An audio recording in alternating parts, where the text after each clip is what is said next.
Hello, folks, and welcome back to our channel, The Second Look. I'm here, Martin, with my best friend Norbert on the other side. Hi, folks. Welcome back again. We are two very passionate hobby photographers. We coined the term lifestyle photographer. Imagine someone playing golf, very passionate, being every weekend on the golf course, doing several training sessions on after work. That's us with our photo equipment, not with the golf club.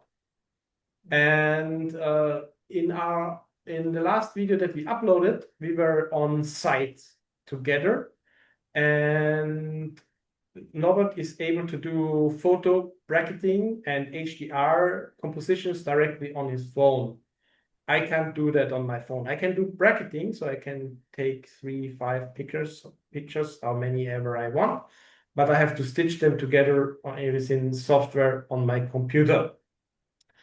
We don't want to get too much into detail into photo editing because we think there are several very good channels out there. But on the other hand, we think bracketing and HDR images is some part of modern photography, and due to the limitations of digital photo cameras, and that's the reason why we bring up this topic. So let's dig into it. I show you 3 images. I have to check that I share the correct screen, which would be this one. And Martin, while you are checking the images, I have to correct one thing. You said I can do it on the phone. No, I cannot do it on the phone. I can do it on the camera. Yeah, thanks. My brain Welcome. is mashed up today. Thanks a lot. Yes, Norbert can do it on his camera, of course. And I don't know, but I think the phone actually does that to some degree automatically, because some images they are way too good looking. So there's some stitching there already. But we are talking about sort of more professional approach to that. And Norbert can, as I said, do it on the camera. And I have to stitch it in software. So I found 3 images because a lot of the images that I took were without tripod. You have it easier if you stitch it on your computer. You have it easier if you have it done by tripod, so that the images really match, so that they have the same crop and that they match. And but I have found 3 that are suitable for our experiment. We take this one, and you see it right up here in the corner. It has this neutral one. It has 0 EB. The next one has -1, and the last one has a +1. And we open up this a little bit so that afterwards we have a little bit of comparison. And I open up my software for merging. So the software that I use is called EasyHDR. I have it for quite some time. And what I can do is I drop the images into there. Everything's mixed up on my computer. And I don't know why. So there are 3 images, and I can just drag them here. So I am dragging into here the whole brackets that I have. We can see that there are 3 images here. And also the software already knows which one is the neutral, which one is up and down. We will see that later on. And I can, for me personally, without being affiliated, I highly suggest EasyHDR. It's quite affordable. It has a ton of documentation, also going deeper. And you can do also batch processing stuff with that. You can even do command line processing. So you could throw in a folder somewhere and run a command line, a command on the Windows command line, and then it does whatever it does that you want to. I never use that. I'm just using the UI here. And what I do, I usually convert the space, the color space from sRGB, which is the standard, to Pro Photo. This is just a preference of mine. Would have to read it up in the documentation. If it's suitable for you, Pro Photo apparently has a little bit of wider space, and therefore usually the images can work out a little bit better. You could do some pre-optimization for the images. You could, if you have a high ISO, you could do some noise filtering, and you could do a little bit of correction on brightness and contrast, and then you can select if you use it for all of the images or just for the one, and do each one separate. For our experiment, I just keep it like that and start, so to speak, the import. So it does some pre-calculation. And after that, there's a very interesting point. That's the alignment. So as I said, if you don't have a tripod and if you have specific landmarks on your image and the distortion is not too much, you can go into here and then select each of the separate images up here, and then you can align them with those magic markers. So you can move them around. See? And then it would adjust to the image. Or I'm just doing this for demonstration purposes because I found images that actually align pretty good. But if you would have some images that align not so good, you can actually do it manually here. I tried that with more or less good outcome for other images. It's hard. The more distortion you got on your images, the harder it is. But so you would select maybe some significant point here, like this tree point, and then you would align this one also here. And of course, all four of them have to match. And this is quite a tedious task. So if you have a good tripod, if you have a good bracket of images right from the start, you don't have to do that. And I don't do that. I just wanted to show you that this option is here, which I find quite valuable if you have some distortion in your images and they don't line up from the start. So Martin, that means if you're shooting freehands, as you said, without tripod, you always have the chance to get it aligned, and you have the chance. It's hard because it's really tricky.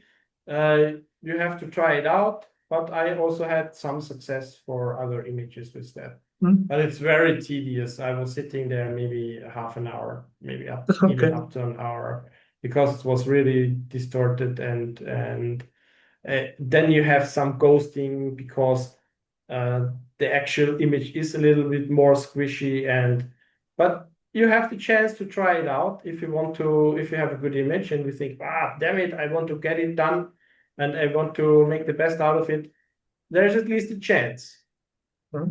And how is the result if some people are crossing or an animal is running across the scene? Can you also erase that? Usually, I think HDR now it depends if you have it done with a lot of light, but usually the images that we are usually you do this for images that have low light, right? Because to make them pop. And so if you're in broad daylight and you have 3 images and you have a high shutter speed, then there's only a very small risk that you have this issue. Yes.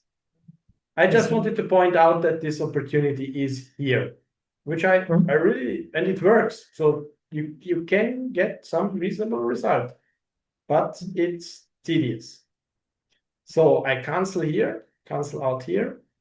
And what I checked here with manual lens correction, I only check here if my proper camera and my proper lens have been found in the data of my photo.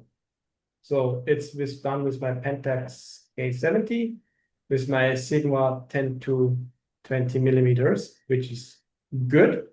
So I also go and cancel here. And then I use automatic for lens correction. And the last one, because I don't want to go into much detail, is there are several methods that how you can stitch the images together. So, and I want to point out two. So there's True HDR and Smart Merge. True HDR, True HDR. What it does is that it takes a radiance map of the whole image, and with this radiance map, it tries to figure out the general going from light to dark and dark to light in overall of the image. In contrast, for Smart Merge, it tries to find for all of the images, for all three in this case, it tries to find out those areas that are weighed as the main part. You can go into the documentation and find out a little bit more what that means. So in layman's terms, it tries to find the best of each of the images and put those together in one image, versus doing merge with True HDR for all of the image. And we just do two cases. We generate the HDR with True HDR. And there's even one more thing that I checked on, and that's called ghost removal. Because even if your images are aligned quite good, it might be that, for example, clouds are frizzled out, or since there has been wind, the trees have been a little bit shaking, and so they would not be aligned as much. And therefore, I would generate the HDR instead.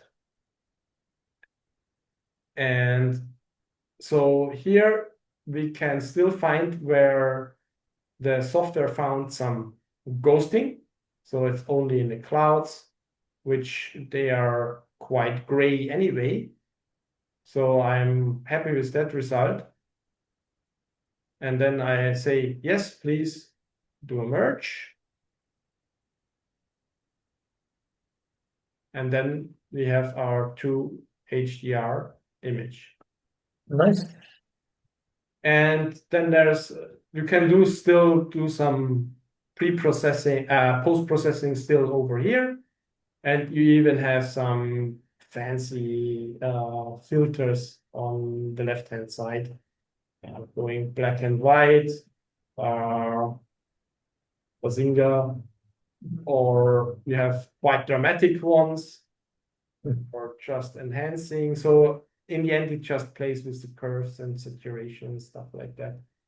And you have even some artistic ones, like this one, ding, or this one has a little bit, what do they call?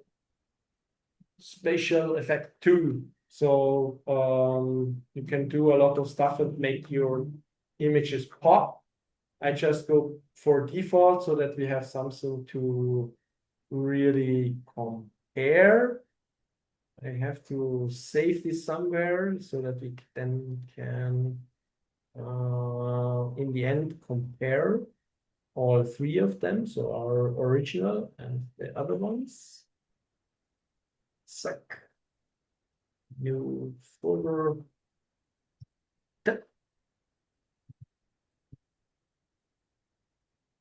And then we save this image.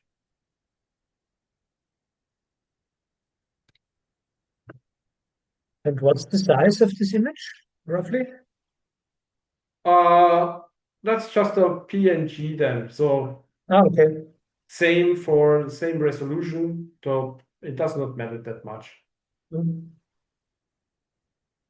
The output file is 113 kilobytes. Okay. So,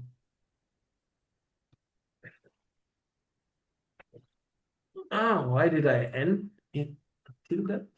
That's not one. Ah, all right. So, okay, that was the first experiment. And do you want some other filter for this one? Yeah, so I'm not a big fan of this drama filters, but maybe it's very hard for me to read what's written there. So That's enhanced. So my some of eyes them are are not getting really better. no Yeah, high this one might contrast. be a This little bit one up. One more. This one. enhance Yeah, three. I don't know yeah. what it really Mm. enhances. So we would have to compare the curves and the settings here. But anyhow, the result looks quite good. I So just export this also mm, for we can then still talk about what's the best or what we like the best, let's say it like that. what I also like is the composition itself. It looks very, very nice. Yeah, that's Is it a very seven. special region in Yeah, Mauritius yeah. or? It's seven colored earth in in Mm, Mauritius in mm, Chamarel. It's a quite a famous place. mm. So I don't know how I can go back without closing. That's actually one thing I don't know. Therefore, I close this project and I put in my images one more time. So it's quite quick anyway. We haven't done Mm. anything here. So what I would definitely try is to make a comparison between my software and this one, because even as you have said, my camera has the capability to do it uh, directly. Mm-hmm. From time to time, we're also playing around with some HDRs coming from single shots, and I'm Mm-hmm. working with a different software, and I really want to do some comparisons to Sure. get myself a picture. But it looks really good. So what I do now is the smart merge and Mhm. also have the automatic correction for the lens. And you will see immediately that it looks different. So it's not done, but soon, I think. So Mhm. that's already the now. So that's default, but we will also see that this is different than the first one. Okay, no. So we have to rename it. We name it to smart. Save. And then we do the same filter again as for the true HDR. And do you know, is there a limit how many uh, shots you can merge No, together, or is it? no, there's no limit. Mhm. You can do as many as you want. You can 3, Okay. 5, 7, whatever you Mhm. think makes your image better. I don't know the end result, if it really varies that much then. So I haven't tried that out. So usually I do 3 or 5. But you can put in as many as your computer memory is capable of handling. So again, we'll do this one and rename it also to smart. Smart. Export it.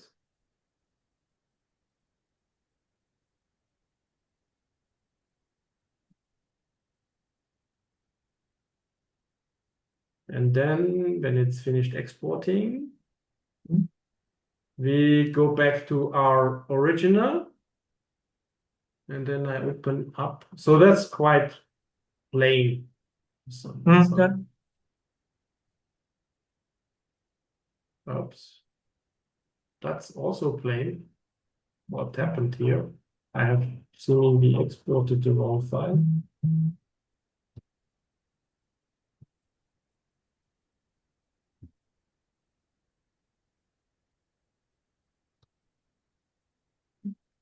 So, well, did it look so plain? This should be the EasyHDR default with the true HDR.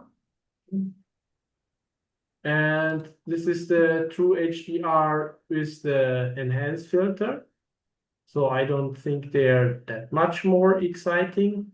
A little bit, but not that much. So there's much more saturation in the, not even here, it's not way different. But there's more saturation and more contrast in the trees and in the clouds a little bit. You can see it over here and here, and Yeah, in the mostly clouds you can see in it, the trees. that the contrast is coming up. But Yeah. if we go to the smart one, that's a totally different topic. So there's much more saturation and much more, especially in the clouds, if you compare it to the original one. So I think I like the original one best. I think I like this one best. Hmm. With the smart merge with the enhanced filter and with the smart merge with the enhanced filter. Because I think here the colors are most natural ones. Yes, definitely. Yep. And I really like the sky and the trees in the original. But I really like the contrast from Yeah, here the here contrast is coming going out to the screen much more intense. and So to as I the haven't been gray. there personally, I cannot judge how it really looks in real life. No, it's much more like this. Yeah. It's much more like this than this. This is way over exaggerated. So the green here is like more like green. Here it's really like this is more the Disney version, right? This is the real life version because these hills are those are eroded hills and they have due to sediments and due to the rock formation and ask the geologist, they have this different color, and so they are white as they are, and of course that's the natural color of grass. And okay, the clouds have been as they are, like the weather has been at that day. And this is more or less the Disney version of it. That's So awesome. I like the popping colors, but Yeah, it's really this intense green. yeah, Looks like standing in the rainforest or something like that. It's really nice. yeah, of course, but it's way too funny, funny greenish. And one So question related to the location: how did you get there? Was it by car or did you have to walk? now it's a national park, so you go by car there and then drive into the national park, and then of course at one point it's more or less it's like done like the national parks in the United States, so you can drive in there and then there are Okay. several parking areas and then you have to walk for 10-15 minutes and then you're at several lookout locations that are there. Yeah, but as said before, so I really would like to try this tool as well. Mm-hmm. I will let you know my experience. Yeah, and Works I for me have as well. I don't know even when he started, so it's really quite some time that I have this software. Oh, geez, when I stumbled across, it must have been before I moved. Um, it's at Yeah, least and as you 20, said at the very 20, beginning, 20 so year, 20 yeah, years doing old. So HDRs. it's, yeah, the beginning of digital photography, more or less, for Mm, mainstream. So then they came mm, up with programs like that. mm, mm. Yeah, what I just wanted to say, as you said at the very beginning, so doing HDR uh, mergers is more or less state of the art Hmm. these days. Yeah, Yeah, it also helps a lot to bring out the colors and this yeah. three dimensional effects. I really like it a lot. Because the Um, actual comparison that we would have to make, which we can't make, is how would it behave on film, right? So yeah. analog cameras that have put the light on film, they Mm, have a much higher range of catching colors and light. And so that's still a trick that we use nowadays since the limitations of the, I think it's the CMOS, right? So the light catching element in our digital cameras, that is still quite limited in comparison to analog photography. this is And something maybe we can keep in our minds because I still have 3 or 4 old cameras that are working with film. yeah, And let's pick up a nice spot and do some comparisons. so the Just an idea comparison for one of our would next. would really be there. So comparing really a photo of Yeah.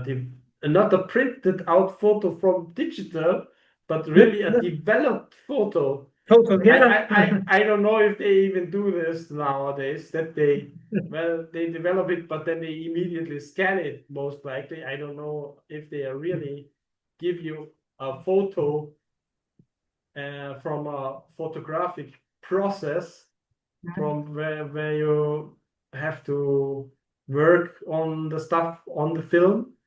I'm not sure what they are doing nowadays, but that would be actually the really comparison that we would have to do Yeah. here, right? So yeah, that's that. I just wanted to show you this tool that I'm using because we have been talking on our last on the last video that we uploaded, and I also will link the video in the end screen.